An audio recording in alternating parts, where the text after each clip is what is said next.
Here I have a shuttle mini computer, small form factor computer that I got from a client who called me and said my computer won't boot and it just gives me a black screen and nothing happens. So I went out to his place and sure enough it was just as he described. And something like this isn't what I normally would like to disassemble and do in front of a client. They get a little bit freaked out when their computer ends up looking like this. So I brought it back to the shop with me and put it on the workbench, and we'll see if we can figure out what's wrong. This is a little bit of troubleshooting. So the first thing we do is plug the power in, and we can see, if you look here, you can see that green light, so we know the motherboard is at least getting enough power to light that light. And we will turn on the power switch. And a few good things. One is you can see right here, these lights came on. These lights came on. So we know the motherboard's saying that power.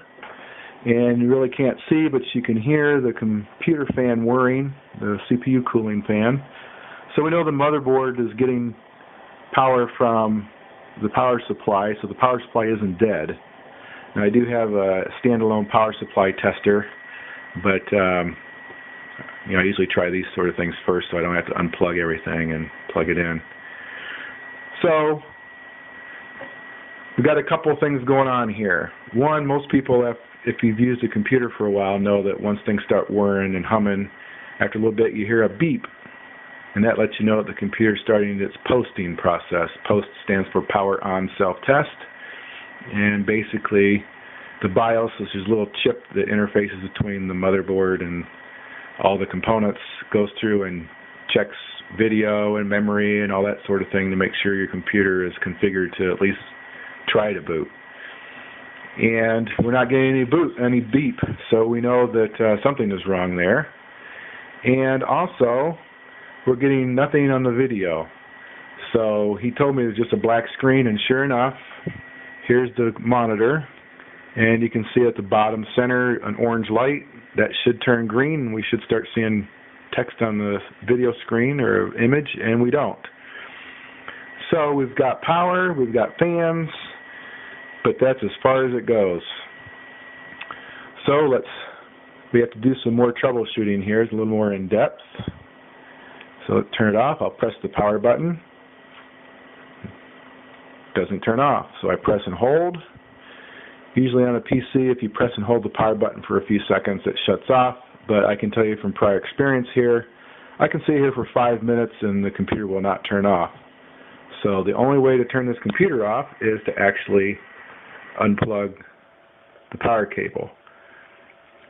Now this power supply on this little computer does not have a switch, so I can't just flip the switch, which normally would be a preferable way to do it.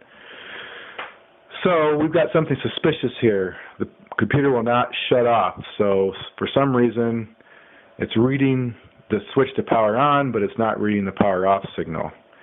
So we need to do a little bit more in-depth troubleshooting, and one thing I found over the years that can be very helpful in things like this is called a debug card. A debug card is a handy little card that just plugs into one of the expansion slots in your computer. This one is set up for the more modern PCI, and then you can flip it this way and use the old-fashioned ISA, so you have one card for two different types of systems, which can be handy. This display here shows you codes, and each code tells you what part of the system is being tested to see if it's okay. Generally, if it gets to a code and just hangs there, that means that section of the process is bad. Something's wrong. You have to figure out why. Another thing, you're not going to be able to read it, but you can see here we've got a set of 6 little LEDs, and they give us information. The left-hand row up and the top on the right are voltages, so that's basically a power supply tester. It lets us know that the power supply is saying the proper voltages, 12, 5, 3.3. The center one here lights up to let us know that the BIOS is activated and that it's being recognized by the system. This is reset. It's generally off, and when you hit the reset button, it lights, and then the reset button, it shuts off. This basically lets you know that the motherboard is receiving the reset signal. This is a little speaker in case the computer doesn't have one hooked up, so you can hear any beep codes. This is a expansion header that you plug in an extra display, because sometimes when you plug these things in, the display gets turned around backward, or some cases are really tight and you just can't read the display, so that lets you put it outside the case where you can see it more easily. And this little switch here, when you're all done, each time you click it, it starts at the beginning, and each time you click it, it goes through each code, so you can see how far along the process it got. And there's a manual that lets you look up the codes to tell you what went bad. So what we will do is plug this into the computer.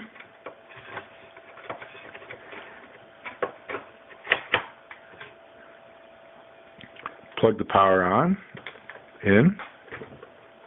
I can talk. And the first thing we see here is this light comes on to let us know that the standby power is working, which is good. This is what, if that comes on, we can see here the mouse is lit. And that will give you a system that you can plug in your iPod or some other USB device, your cell phone, and you can charge it even if your computer's turned off, which can be handy. So let's turn the power on and see what we get. It should start giving us codes. Okay, so the lights came on. We see some good things. One is, if you look, 1, 2, 3, 4, those are the voltages, so they're all lit, which means that the power supply is working and it's sending out the proper voltages, so that's good. But we also have a few problems. One is the display is all dashes, which means that the system is not initializing, which would mean that it would set that to all zeros to start the post process. And we can see why, because the center light is dark, which means the BIOS hasn't activated, it's not working. So the third thing that's bad is this bottom right hand light is lit, which that is the reset light. And remember earlier I said that should be dark. It should only come on when you hit the reset button and then go off as soon as you let go of the reset button. So it's on all the time, which is not good. So I think that is telling us what our problem is. Either the motherboard or the switch has shorted out, and it's constantly sending reset signals to the motherboard, so it can never get to the posting process because it's constantly being told to start over from the very beginning. And of course it's doing it so fast that to us it just looks like it's sitting there doing nothing in a black screen. So on a full-size system, a normal system, I would have a pretty easy job of figuring out if the switch is bad or if the motherboard is bad by just going to the pins that have all the connectors to it, find the one for the reset switch and pull the reset switch off, and then try again and see if it works. However, the shuttles are nifty little computers, but they're not standard. They're proprietary stuff in them. So that means I'm going to have to do some disassembling and see if I can actually disconnect the reset switch or not. Sometimes on these little computers, all the switches are in a block, and it's all or nothing. So, I mean, I can always, cut the wire, and that would work, but obviously you don't want to do that.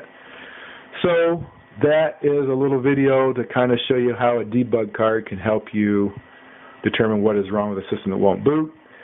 I've been working on computers for over 20 years, and I can tell you that a bad reset switch is not something that you would immediately come to mind, at least not to me. Maybe there's guys out there smarter than me that would.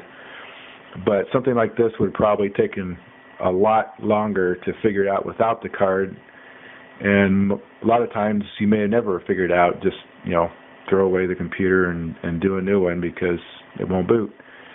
Which may have to be done with this one if it's not easy enough to fix, or if it is the motherboard. But at least we have a fighting chance of figuring out what's wrong.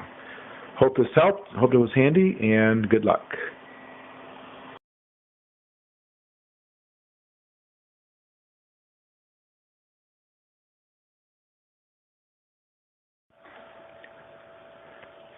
So, to continue on our troubleshooting here, turned out there's the reset switch.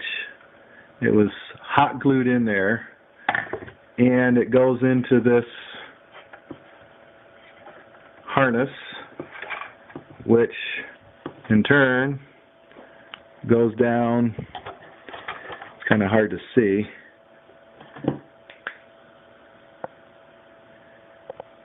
Right there. If you look here, it's a block all put together. So I end up having to cut the wire, but I figured A, you don't use a reset switch very much anymore, and B, I can always solder it back together if I have to. So let me turn off my little there. So let's try plugging this puppy back in and see if it's the motherboard or if it's a bad switch. Power on. And we see we have got the exact same thing we had before. So the reset signal is on constantly. So it's most likely something on that interface board or on the motherboard. So at this point, I have to discuss things with the client and determine what to do, because it can get really expensive in a hurry, and this is computer is probably a couple years old. I built this for him a couple years ago. And the problem with computers a couple years old is that if you have to replace the motherboard or the interface board, that's going to be fairly pricey, and it's probably going to be a week or so to get the part.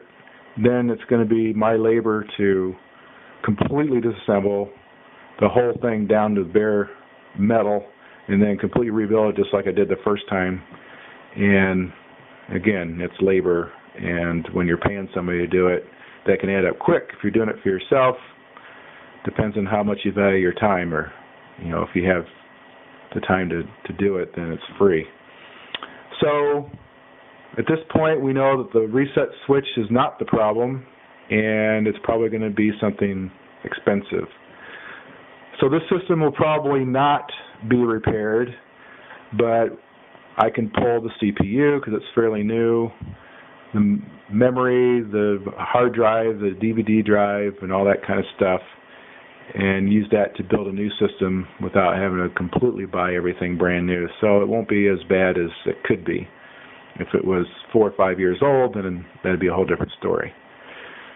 So I hope this video has helped you get a little insight into troubleshooting and some of the tools you can use, and that should do it.